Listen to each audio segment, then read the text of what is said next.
I'm from Ir HaKodesh, Tel Aviv, and I'm very inspired to be here. You know, I come to Jerusalem and there's what's known as the Jerusalem syndrome. So I think I have the Joanna syndrome because I'm so inspired by what she does. When she came to my office about a year and a half ago when she was starting this, it's just amazing to see what she's doing. And I think that you guys that are here have in your hands the impact, the ability to impact the groups that you bring and the people that you have influence over, to have them really brand and see Israel in a different light. And I think that it's extremely important. Personally, in my reserve duty, I'm an IDF spokesman officer, and a lot of the time we deal with security-related issues, and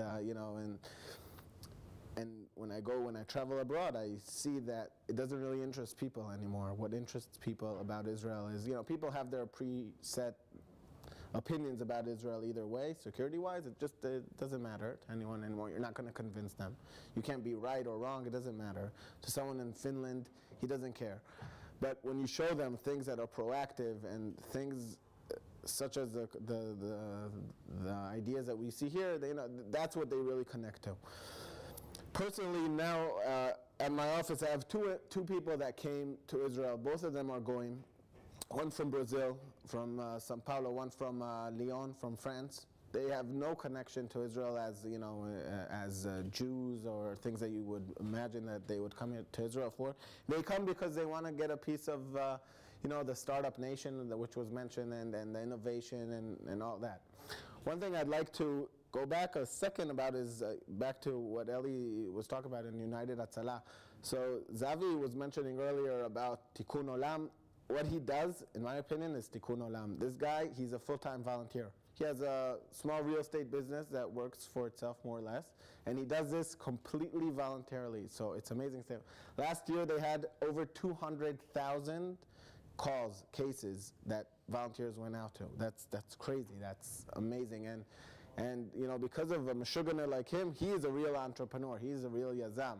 What he does and he's impacted the world much more than any high-tech entrepreneur that I know, because he saved lives. And just think of Kol HaMetzil Nefesh Echad, and how many lives you save, and how many families don't have to go into poverty as a result of their main breadwinner being saved. And it's just absolutely astonishing, in my opinion. So what do? So I run what's known as the Tel Aviv Angel Group. I don't have a matzeget, by the way, a PowerPoint, because I'm not going to bore you with one. Today I'm just going to tell you a little bit about our story. So my group is composed of several individuals from North America and from England that invest in Israeli high-tech companies, very early stage high-tech companies. They come to us and present to us. We see things in a very wide spectrum of companies, anywhere from mobile internet to agriculture to now we're doing something in semi-health related. So it's just amazing to see how many ideas and how many people in Israel are real entrepreneurs. The Jewish mom used to always want their son to be a doctor or, God forbid, a lawyer. No offense, of course. And now, the main thing is to try to be an entrepreneur. Everyone's striving to be an entrepreneur. Everyone wants to change the world. And people always ask me why that is, and you know what? I really don't have a good answer. I think that it's something that's embedded in the Jewish psyche of people that were persecuted for so many generations. So it's something that's in the back of the brain, they sort of have it, I guess. We sort of have it. That said, it's a very difficult life to be an entrepreneur. You give up stability, you give up financial security, you give up your life, your hours, your social life, of course, and yet these people have to do it. They feel completely passionate and completely motivated to have to do it. So I'm going to talk a little bit about some of the companies that we invested in, but beforehand I'd like to point out something that I'm very proud of is Dr. Eric Sirkin, who's sitting right there. Raise your hand, please. He lives in the real Ir HaKodesh, Tel Aviv, Yerushalayim, sorry, and he moved to Israel a few years ago, 2-3 years ago, from the States. not for religious reasons, but to help Israel. He was a very senior executive in many companies, one of which you may know, Apple. He was the director of engineering. And he came to Israel dafka because of other reasons, to see and help Israeli companies.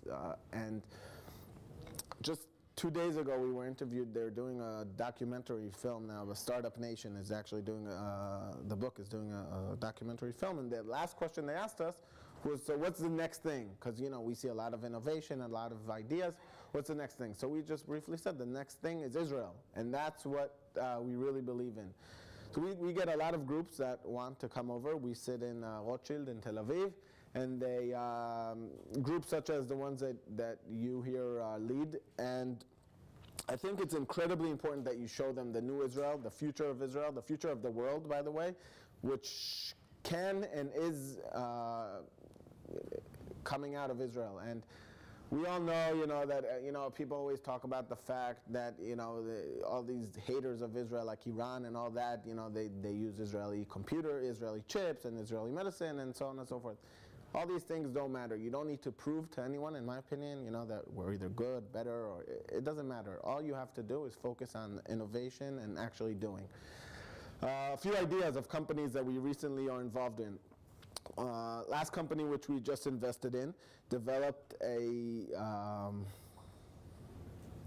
kli, how do you say kli? No kli, vessel, yeah, for quick heating, defrosting and heating of frozen breast milk. Just one example. Because when you have a small child on you, how many here have recently had to take a bag of breast milk, put it in hot water, and have a screaming child on you for 6 minutes?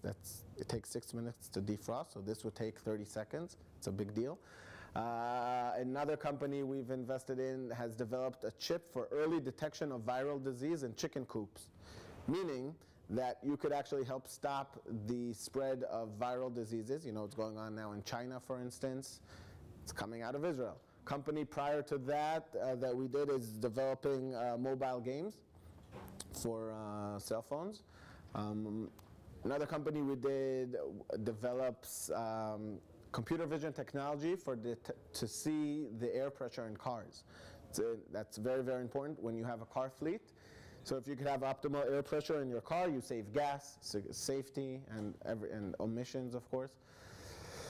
Other companies we were involved in are in security, different types of computerized security, and we see a plethora of ideas. It's just really, I really think I have one of the best jobs in the world because it's just very, very important. And that said, I'll go back to what I started with. I think that there's a lot of social entrepreneurship in Israel, some of which we will see and hear about very soon. And it's an amazing trend that you get to see now. The same type of innovation is being used, the same chip thing that we talked about that's somewhere embedded in the back of our brains here, is used to, people that have different directions and take it to social directions, and it's really amazing what Eli does. Again, I'm on the board of Hatzalah. Eli and I come from completely different worlds. Eli is now probably my best friend in the world. We speak every day almost, except on Shabbat. He doesn't pick up when I call him. And we would never connect in the normal world, but again, through Asiyah, this brought us together. That's it. I will end before my time. Thank you very much for your time. Kolakom. Rega. I forgot. I have a very, very short movie which I wanted to show you. Sometimes I have this fantasy that I can put on a disguise.